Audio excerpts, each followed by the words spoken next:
और अच्छा इसका नाम है सर रुकिए रुकिए रुकिए सर वो इसका क्या नाम है उधर? अच्छा इसका दो तीन नाम है।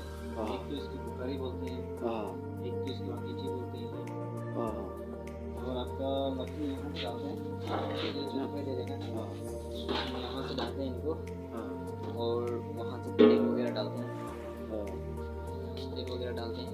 हाँ ये इसकी ढकना है ये, और धुआं नहीं होगी, वो तो बाहर से निकल जाता है। धुआं इस पाइप पे जाता है।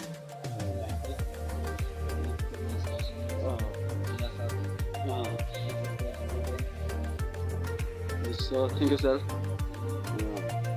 চ' বন্ধুসকল আপোনালোকক মই দেখুৱাব খুজিছোঁ ইমান ধুনীয়া ইয়াতে মানে বুকৰি বুলি কোৱা হয়। ইয়াতে মানে ইয়াতে খৰি দিয়া হয়, মানে এনেকুৱা খৰি দিয়া হয়, তাৰপিছত এইটো বন্ধ কৰি দিয়ে। তাৰপিছত ইয়াতে পানী গৰম নতুবা ভাত চাতো বনাব পাৰে, ঠিক আছে ন। তাৰপিছত যদি ছাইবিলাক ওলাই যায় এনেকুৱা কৰি ছাইবিলাক ওলাব পাৰে, এনেকুৱা বাহিৰত ওলাব পাৰে নেকি এনেকুৱা কৰি। আৰু এইটো দিছে ঢাকনা ইয়াৰ, ইমান ধুনীয়া ফেচিলিটি। আৰু ইয়াৰ ধোৱাবিলাক এদি ওলাই যায় বাহিৰত একদম।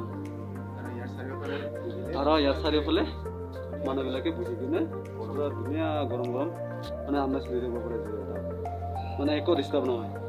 চ' গাইজ আপোনালোকে আহিলে এনেকুৱা বস্তুবিলাক চাব, হয়তো আপোনালোকেও মানে এনেকুৱা বনাব পাৰিব ঘৰত।